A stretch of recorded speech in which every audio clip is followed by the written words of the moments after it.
Olá, eu sou o pastor Ed Giane da Igreja Bíblica da Salvação e é uma satisfação iniciar a nossa série de sermões da metodologia LAR.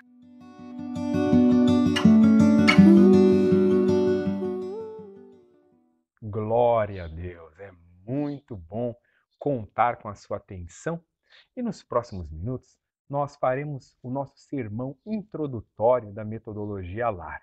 Lembrando que essa metodologia aborda Lucas, Atos dos Apóstolos e Romanos.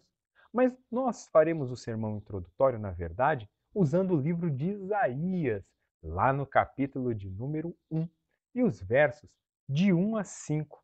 Vamos fazer a leitura e depois eu vou te explicar como que nós linkaremos Isaías a Lucas e posteriormente a Atos e Romanos. Pai, como é bom, ó meu Deus, nós estarmos na tua presença, nós podermos nos debruçar na tua palavra, Senhor, e que ela produza em nós vida, que ela produza em nós reconhecimento da tua grandeza, entendimento da vontade do Senhor, para que nós possamos assim viver. Essa é a nossa oração, em nome de Jesus. Amém.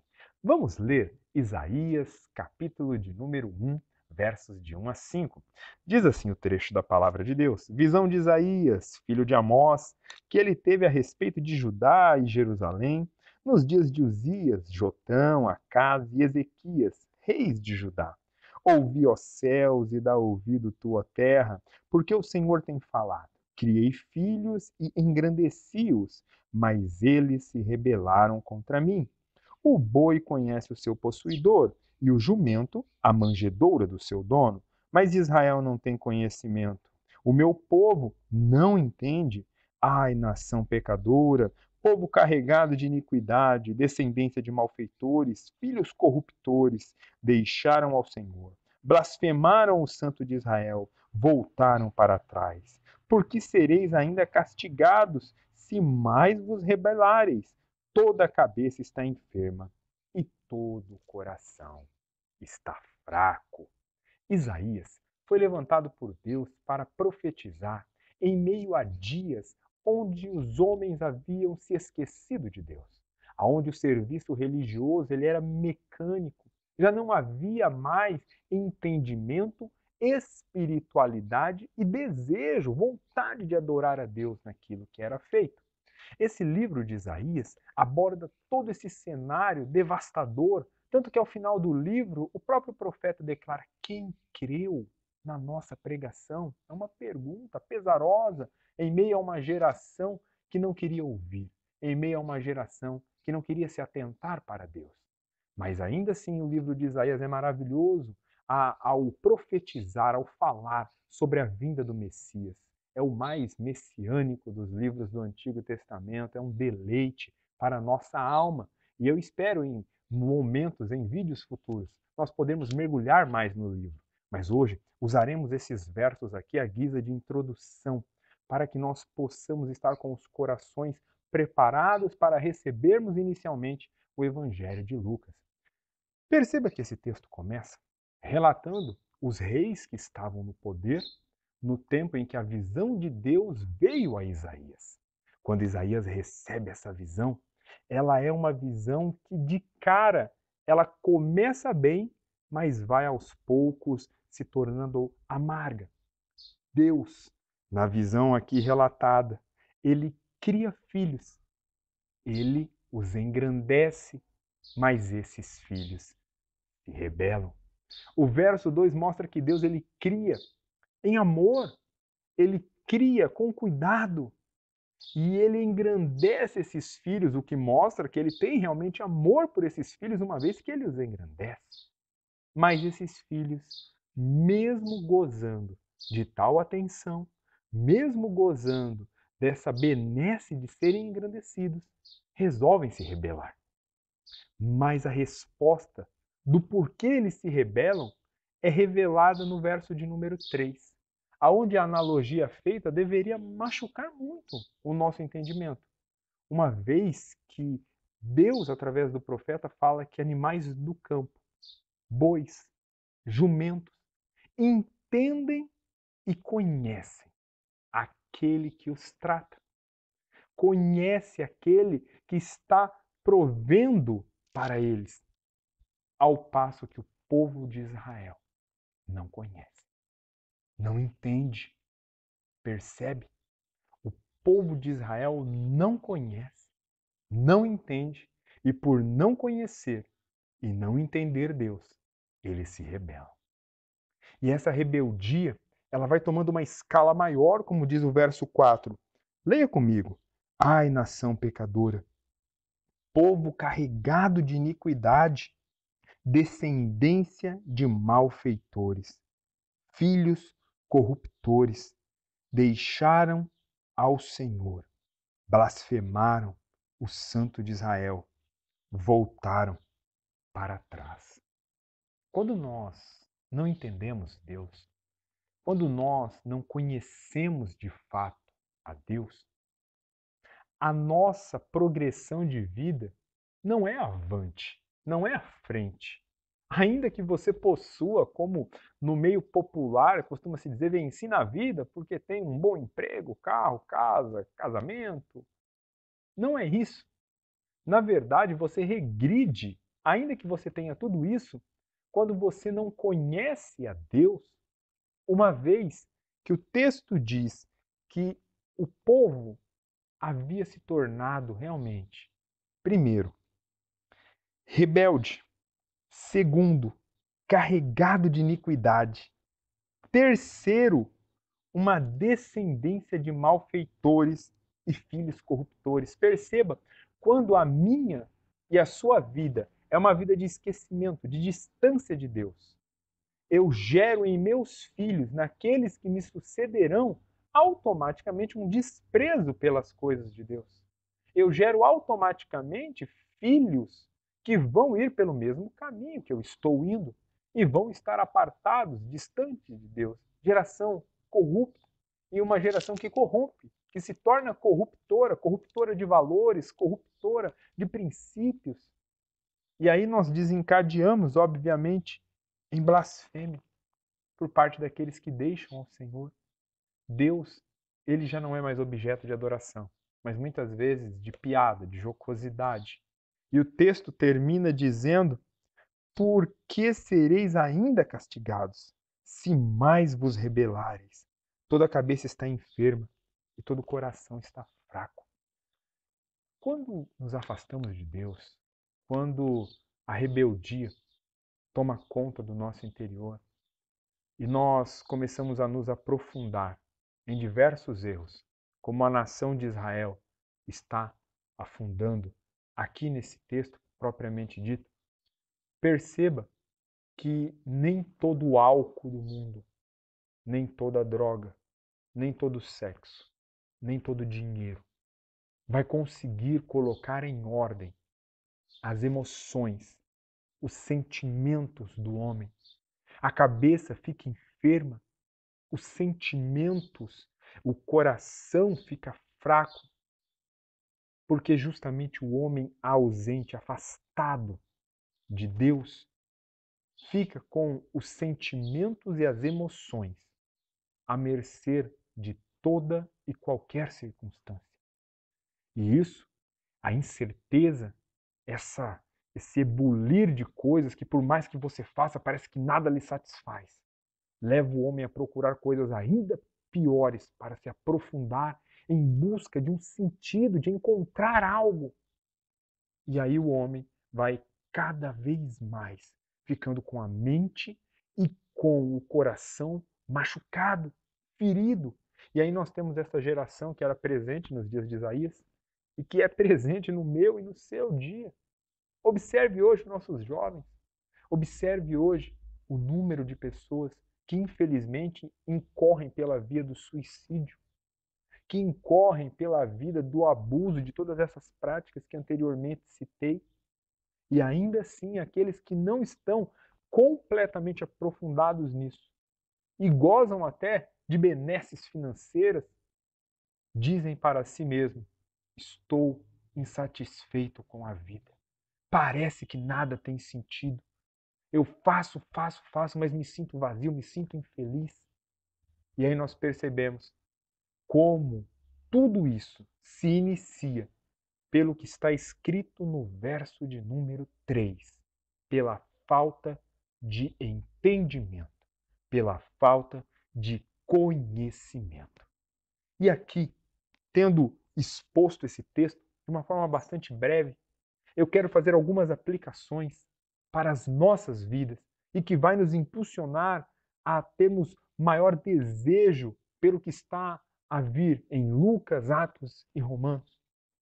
E a primeira aplicação que eu quero fazer para você é que nós precisamos tomar cuidado com tudo que nós ouvimos. Perceba uma coisa. Paulo, no capítulo de número 10, no verso número 17 da sua carta aos Romanos, diz que a fé vem pelo ouvir, e o ouvir a palavra de Deus. Ou na tradução ARA, a pregação da palavra de Deus. Hoje, você entra na internet, aqui mesmo, no YouTube, você encontra diversas coisas para autoajuda, motivacional, encontra uma série de pregações, mas muitas vezes o conteúdo, aquilo que está expresso ali, não é o que necessariamente vai te gerar a fé no coração. E que fé que é essa que eu estou falando? É a fé de Efésios, capítulo 2, verso 8, que diz que é a fé da salvação. É a fé para a salvação. É a fé que não vem de nós, é dom de Deus. Como a palavra de Deus é um dom revelado a nós. Então, juntando isso, o que eu quero de cara alertar o seu coração? Nós precisamos tomar cuidado com o que temos ouvido, porque o que temos ouvido muitas vezes gera no nosso coração uma cosmovisão, uma visão de mundo muito distorcida, aonde Deus ele é relegado às vezes a ser um objeto mitológico. Ah, foi uma coisa que os crentes de antigamente acreditavam, igual Zeus, igual Afrodite, igual Netuno, ou ele é colocado apenas como um meio, como nós vemos no pessoal da teologia da prosperidade, no neopentecostalismo, onde Deus ele é uma espécie de garçom que atende os meus caprichos e faz o que eu quero. E ele muitas vezes é colocado apenas como algo que não existe, o objeto do que não há.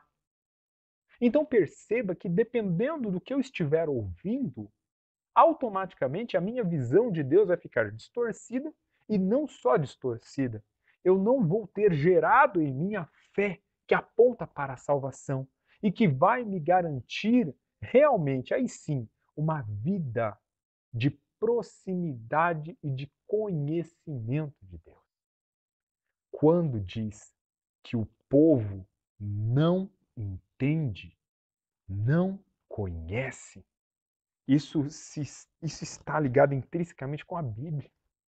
Hoje, quantas pessoas estão dentro de uma comunidade religiosa, evangélica, e nunca leram sequer o Novo Testamento? Quantas pessoas que o único momento em que ela tem um contato com a Bíblia, com a palavra de Deus, é na hora que o padre ou o pastor vai fazer a leitura. E ainda assim a pessoa não entende nada do que está sendo lido. O que eu quero dizer para você, meu querido, minha querida, é que não existe a possibilidade de você conhecer a Deus e desenvolver uma fé para a salvação se você não conhecer a palavra de Deus. E para conhecer a palavra de Deus, a fé que vem pelo ouvir, eu preciso ouvir realmente pregações cristocêntricas. Eu preciso ouvir mensagens onde a Bíblia seja tratada corretamente, lida no seu contexto e, de preferência, explicada de forma expositiva para que eu tenha uma real compreensão do contexto ali. O povo de Israel perecia porque não conhecia Deus. Eu e você fatalmente pereceremos se não nos aprofundarmos em conhecer a palavra de Deus. A segunda aplicação que eu gostaria de fazer, ela está relacionada a esse texto, só que alguns versos para frente. É que o simples fato de você estar em uma igreja e mecanicamente fazer as coisas ali dentro. Não lhe aponta para de fato conhecer a Deus. Olha o que esse mesmo capítulo 1 de Isaías, só que agora, no verso de número 11, ele diz: De que me serve a mim a multidão de vossos sacrifícios, diz o Senhor? Já estou farto dos holocaustos de carneiro e da gordura de animais cevados. Nem me agrado de sangue de bezerros, nem de cordeiros, nem de bodes. Quando vindes para comparecer perante mim, quem requereu isso das vossas mãos, que viesse a pisar nos meus átrios? Não continues a trazer ofertas vãs. O incenso é para mim abominação, e as luas novas, e os sábados, e as convocações das assembleias. Não posso suportar iniquidade, nem mesmo a reunião solene. As vossas luas novas, as vossas solenidades, a minha alma as odeia. Já me são pesadas, já estou cansado de as sofrer. Por isso, quando estendei as vossas mãos, escondo de vós os meus olhos, e ainda que multiplique as vossas orações, não as ouvirei, porque as vossas mãos estão cheias de sangue.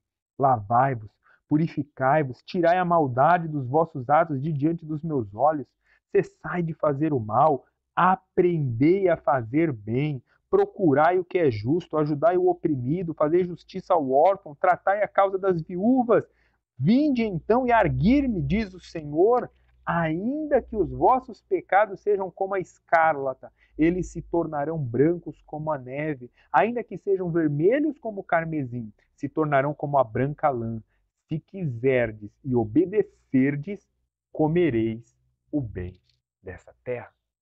Percebe que o simples fato de você estar na igreja, estar participando do culto disso, culto daquilo, de você levar dinheiro para a igreja, de fazer uma série de coisas, mas não se atentar para aprender a palavra de Deus e ter prazer em aprender a palavra de Deus, para conhecer ao Senhor e, conhecendo Deus, modificar a forma como você vive, evitando de fazer aquilo que desagrada a Deus. Se você apenas mecanicamente cumprir regras no sentido de tenho que ir no culto quarta e domingo, tenho que entregar esse e aquele dinheiro para a igreja, tenho que tocar, tenho que cantar no coral, tenho que ir no culto de oração. Deus não se interessa nesse ato mecânico. Deus não está preocupado com isso. Deus, na verdade, revela o texto, ele quer que você e eu obedeçamos, conheçamos a Deus para poder obedecê-lo, servi-lo melhor. O que está sendo esquecido nas comunidades de fé e não é mais trabalhado, e daí surge o desejo de fazer trabalhos como o da metodologia LAR, que vai ali, versículo a versículo, explanando, explicando a palavra de Deus, é apresentar que a vida com Deus ela precisa ser um relacionamento intrínseco. Você precisa ter prazer em viver com Deus e para Deus. Você precisa ter prazer em conhecê-lo para obedecê-lo melhor. Você precisa ter prazer em debruçar-se sobre a Bíblia e dizer assim: quero ouvir a voz do meu Pai. Entende? A fé, ela não é algo doido, desesperado, cego. Não é isso.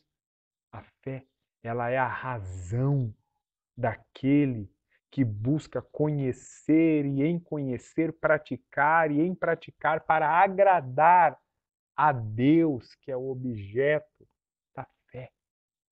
Entende? Eu digo que de verdade amo a Deus quando desejo conhecer mais a palavra dele para fazer o que ele deseja, o que ele espera. Israel não conhecia mais a Deus, então fazia qualquer coisa.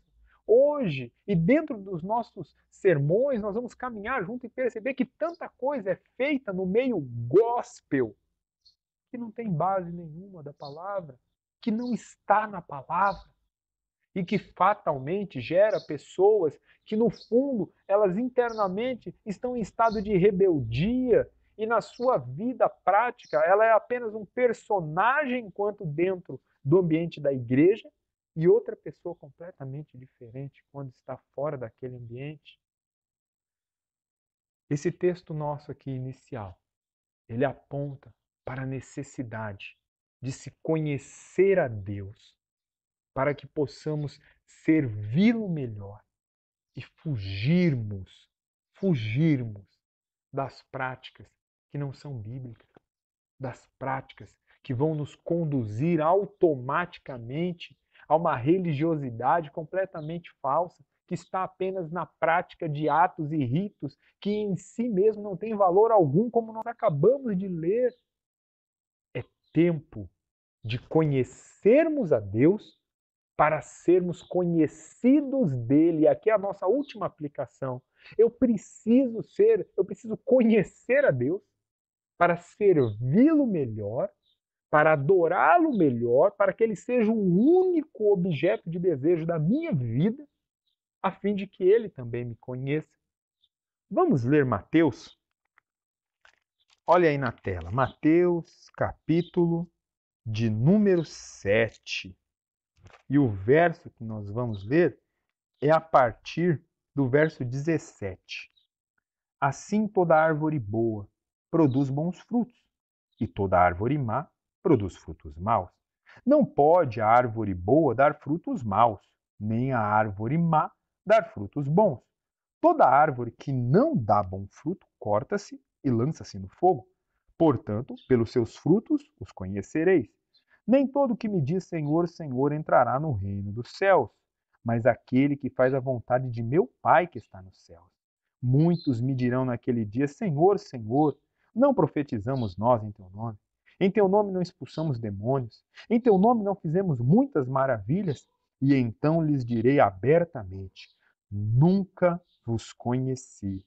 Apartai-vos de mim, vós que praticais a iniquidade. Percebe? Quem tem prazer em servir a Deus, a própria palavra vem dizendo, árvore boa produz fruto bom. Se você é árvore boa, meu amado, minha amada, você vai se esforçar, mas é um esforçar no sentido prazeroso, de debruçar tempo em conhecer mais a palavra de Deus, em conhecer mais a Bíblia, em entender o que Deus espera de você. Se eu lhe perguntasse francamente hoje, e responda internamente, o que Deus espera de você à luz da Bíblia, você saberia responder de maneira clara, inequívoca. Entende? Se você é árvore boa, você produz bom fruto. A árvore má, nós sabemos que vai produzir fruto mau. Mas não pode a árvore boa produzir fruto ruim, nem a árvore ruim produzir fruto bom, porque é pelo fruto que nós conhecemos a árvore. Há pessoas que estão dentro de comunidades religiosas e têm frutos intragáveis, frutos ruins. E a palavra de Deus vai nos levar por uma dedução lógica a entender que essa pessoa, ela é apenas uma árvore ruim, é apenas joio. Não se trata de trigo. Isso é triste. Isso é triste. O que eu quero convidar você a refletir é que Israel não conhecia Deus e entrou naquela rota que Isaías comentou. Rebeldia, maledicência, blasfêmia e por aí vai. Quando você conhece a Deus, você sai desse mecanicismo. Olha esse mecanicismo aplicado aqui. Os homens dirão para o Senhor Jesus, mas eu expulsei demônio no teu nome. Eu fiz milagre no teu nome. Eu fiz tudo isso aqui no teu nome. E Jesus falou assim, mas eu não te conhecia. Percebe? Hoje as pessoas valorizam muito esse espetáculo quase circense dentro de igrejas. É expulsão de demônio, dizem que é milagre disso, milagre daquilo, corrente disso, daquilo, aquele outro, aquele... Mas e quanto a ser conhecido de Deus? E quanto a aprender do Pai, viver aquilo porque você ama, aprendeu a amar a Deus e vive a palavra de Deus com prazer? E nisso você se torna conhecido, amigo de Deus. E quanto a isso? Nesse caminho, você pode ter certeza que vão haver milagres. Você pode ter certeza que Deus não vai lhe abandonar.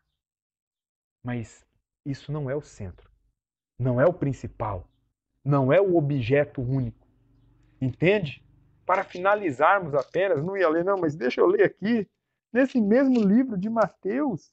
Olha isso, Mateus capítulo 6, versos 25. Por isso vos digo, não andeis cuidadosos quanto à vossa vida, pelo que haveis de comer ou pelo que haveis de beber, nem ao vosso corpo pelo que haveis de vestir. Não é a vida mais do que o mantimento e o corpo mais do que o vestuário. Olhe para as aves dos céus, que nem semeiam, nem cegam, nem ajuntam em celeiros, e o vosso Pai Celestial as alimenta. Não tendes vós muito mais valor do que elas? E qual de vós poderá, com todos os cuidados, acrescentar um côvado à sua estatura? E quanto ao vestuário, por que andais solícitos? Olhai para os lírios do campo, como eles crescem, não trabalham nem fiam. E eu vos digo que nem mesmo Salomão, em toda a sua glória, se vestiu como qualquer um deles.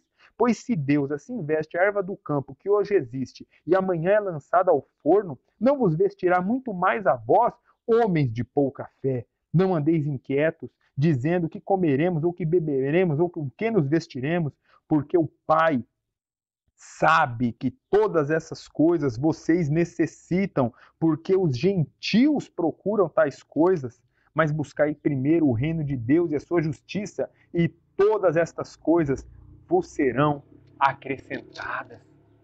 Você percebe que muito do que se diz ser feito hoje em nome de Deus, as correntes infindáveis, essas campanhas miraculosas, esse isso e aquilo, buscando o aqui e o agora, à luz da Bíblia, não faz nem sentido. Você percebe que quem está preocupado com tudo isso daí, desesperadamente preocupado, e usa Deus como um meio para conseguir coisas, são os gentios. Deus conhece os que são seus. E os que são seus deveriam conhecê-lo. Deveriam conhecê-lo.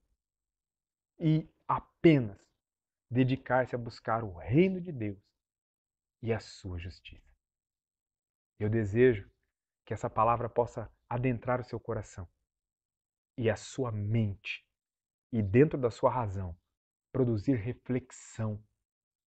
E nós possamos, nos próximos sermões, mergulharmos com toda a vontade em Lucas, Atos, Romanos, e construirmos uma sólida base de relacionamento com Deus, baseada em quem Ele é, em quem Ele se revelou na pessoa bendita de Jesus. E assim, naquele último dia, quando chegarmos na presença dele, não termos sustos de dizermos assim: Senhor, mas eu fiz isso e aquilo, eu não te conhecia. Não, que o Senhor possa ver, dizer: olha ali vem João, ali vem Maria, ali vem Antônio, esse daí me conhecia e eu conheço. Que essa seja a nossa expectativa, que esse seja o nosso objetivo maior, ser amigo de Deus, porque nós o amamos. E as demais coisas, fique tranquilo, o Pai nos acrescentará. Que Deus te abençoe, que você possa curtir, compartilhar essa mensagem, se inscrever aqui no canal e em breve nos veremos novamente. Aí sim, já em Lucas. Que Deus abençoe e fique na paz.